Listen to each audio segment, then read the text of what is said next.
Unifying your platform is hard. Apple has some advantages, but it is also far behind when compared to Microsoft.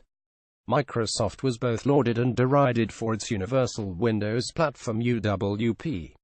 UWP is meant to give developers a way to share code and resources easily between app projects, making it easier to target different hardware like phone, PC, tablets, and Xbox. UWP is not a write once, deploy everywhere model, though in some ways it can be used as such. Nor is it only about phones, which apparently are on the sideline now for Microsoft. UWP is about building a next-generation app platform that can quickly adapt to new hardware paradigms, whether it is Windows mixed reality, traditional PCs, tablets, mobile devices, or your living room. In a new report from Bloomberg, Mark Gurman, a writer who is well known for his accurate Apple leaks, details how the company is attempting to combine iPhone, iPad and Mac apps to create one user experience. Let's talk about what that means. Rumored for late 2018, it is important to note that Gurman's report explicitly states that such a project is still in development. The plans are still fluid, the people said, so the implementation could change, or the project could still be cancelled. If it goes forward, the project likely won't be announced until summer 2018, with a rollout in a preview that fall, according to Gurman. Apple declined to confirm the report. While the shift to a more unified app platform is a great move, the idea that Apple will have solved it all out the gate is probably misguided. Of course, without any details about this system, it is too early to speculate on how powerful or flawed it may be. Instead, I'd like to shift to where Microsoft is right now and going compared to Apple. Microsoft's unified core OS, apps, and shell Microsoft's UWP will be hitting the 3-year mark in late 2018, right around when Apple's first attempt at app unification may debut. While Microsoft continues to build out APIs and bridges, and more importantly bring legacy Win32 apps to the Microsoft Store, it is also very deep into unifying its user shell experience, aka composable shell as C shell. What exactly is a Universal Windows Platform UWP app? This difference is massive. While Apple embarks down the same path as Microsoft and Google too, for that matter, Microsoft is many steps ahead. Here are some examples of how Windows 1 Core Microsoft successfully unified its kernel and OS core system across devices in 2015.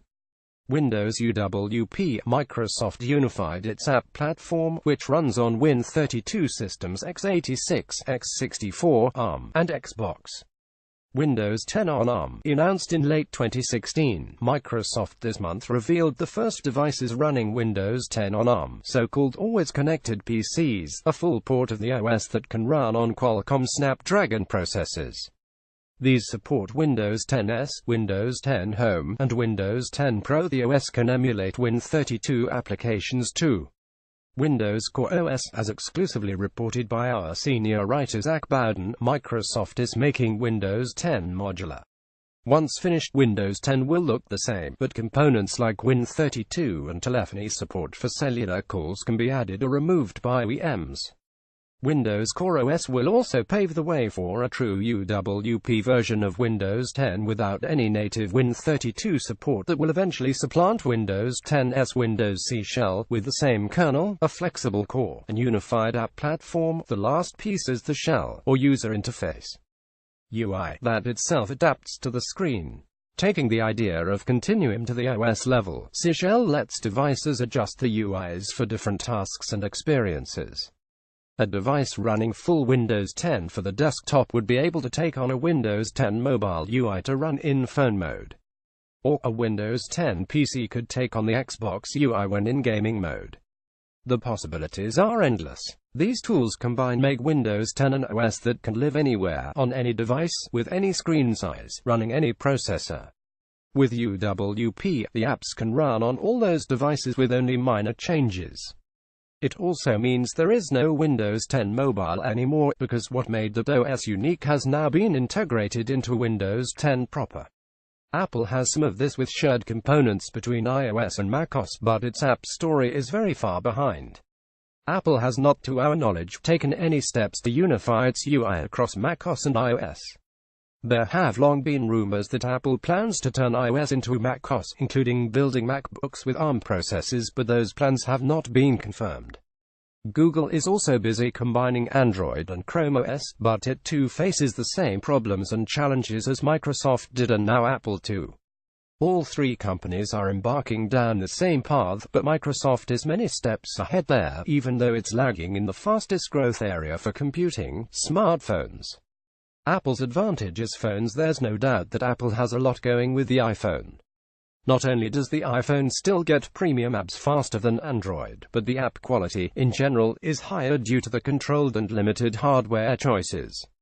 Nonetheless, there are plenty of questions about Apple's approach to app unification.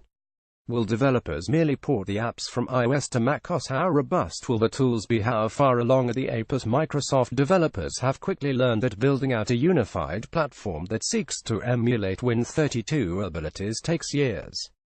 There are also concerns about UX and UI. Specifically, Apple developers who make apps for the iPhone, but not the iPad, will have a hard time scaling up to a 27-inch iMac display. There are a lot of considerations for screen size, type and modality, touch and non-touch, that need to be considered. For instance, adding mouse support, since Macs currently do not support touchscreens, is critical and not trivial. Looking at what Google has attempted with Android apps on Chrome OS, it is evident that write once, run everywhere is an idealized, but non-practical dream. Sure, it can work, but it is far from perfect. Microsoft has already learned a lot of these hard lessons going back to Windows 8.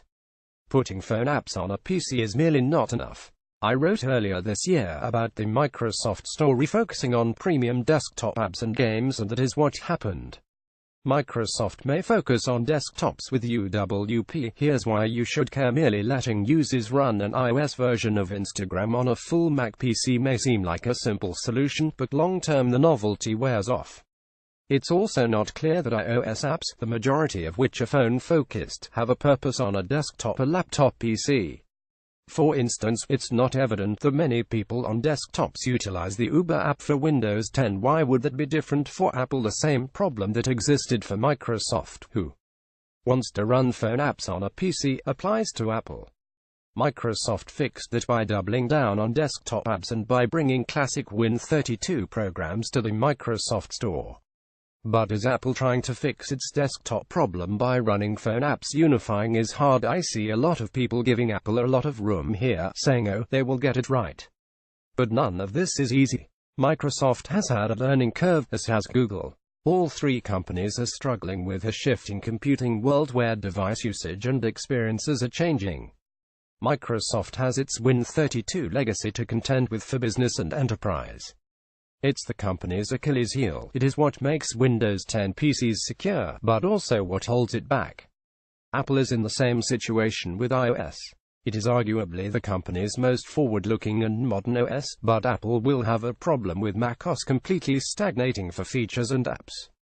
Can running iOS apps on a MacBook Pro fix the problem of users who are unhappy with its recent redesign and lack of Pro features? It won't hurt it, but it's not apparent that it will solve Apple's seemingly reliance on just selling phones. 60% of Apple's revenue is from the iPhone alone. Microsoft's problem is palpable. Without a phone, its mobile game is weak. While PC sales are rebounding, and the Surface line is kickstarting a revival, there still needs to be a phone-ish device on the market. We're expecting sometime in 2018 a new generation of foldable hardware from Microsoft, meant to leapfrog current smartphones, but there are just as many questions there are for Apple's app strategy for macOS. What the future of Windows 10 will look like. Asked on Windows episode 35. The takeaway here is not that Apple made this better than Microsoft, but that both companies face the same problem. Does there need to be a winner? Not really. Both companies have thrived for the last 15 years, and there is no reason to think that will change. It's more interesting that Microsoft, Google, and Apple see OS convergence as a solution, not something to be avoided.